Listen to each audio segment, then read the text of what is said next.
The stock market hits all-time highs and real estate prices climb, yet your paycheck doesn't stretch as far at the grocery store. It feels as though your finances are cracking under an invisible pressure. The physical utility of a house or the revenue of a blue-chip company hasn't necessarily increased to justify these prices. The wood and nails of a home remain the same. Instead, the ruler used to measure that value is shrinking.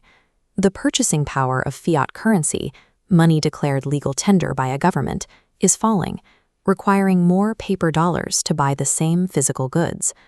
When central banks print trillions of new dollars, they dilute the value of every dollar already in circulation. This process functions as a hidden tax, draining the life energy and savings of the working class. Measuring wealth in a currency designed to lose value is a trap. The currency underneath our economy is dying, even as the assets it buys appear to be gaining value. For decades, global money was tethered to physical gold.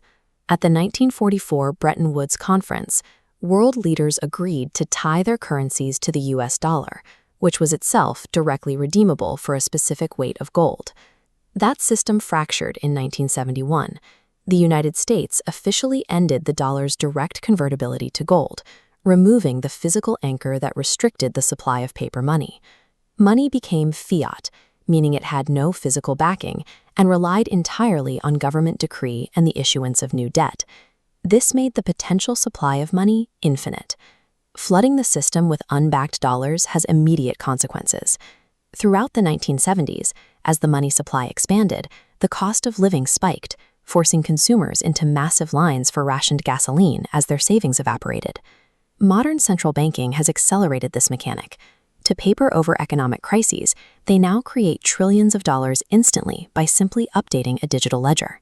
Creating infinite money at zero cost systematically transfers wealth away from cash holders and toward those who own scarce physical assets.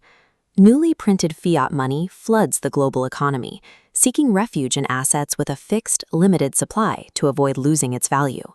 For 5,000 years, physical gold has served as the primary analog lifeboat. Because gold must be mined from the earth at a significant cost, it cannot be printed into oblivion by a government looking to pay off its debts. Central banks and global superpowers are currently abandoning U.S. debt to hoard physical gold at the fastest pace in modern history. Gold now represents a larger portion of official reserves than it has in decades. These institutional giants are quietly exiting the fiat system. They recognize that the math behind endless debt expansion is broken and are positioning themselves in assets with physical certainty. The most powerful players in finance are choosing ancient, tangible assets over paper promises. Alongside gold, a new alternative has emerged. Bitcoin was engineered to be the programmable digital counterpart to gold's physical safety. It is defined by absolute digital scarcity. The protocol is hard-coded with a permanent limit of 21 million coins, ensuring the supply can never be manipulated. We measure rarity using the stock-to-flow ratio, how difficult an asset is to recreate.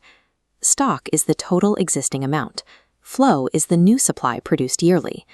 Every 4 years, a Bitcoin halving cuts production in half, causing its scarcity to spike, mathematically surpassing gold. While gold requires underground vaults and armed guards for security, Bitcoin relies on a decentralized network powered by energy, mathematics, and cryptography. Wall Street firms and national reserves are now racing to accumulate Bitcoin, mirroring the gold rush seen among central banks. Gold and Bitcoin are finite tools, one trusted through history, the other through code, fighting the same war against the devaluation of infinite money.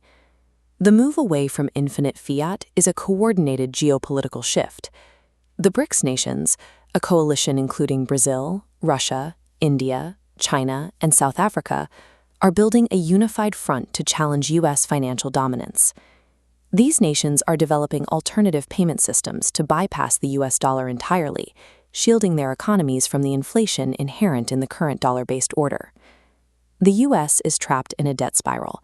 With national obligations in the tens of trillions, the only way to service existing debt is to print exponentially more dollars in the future.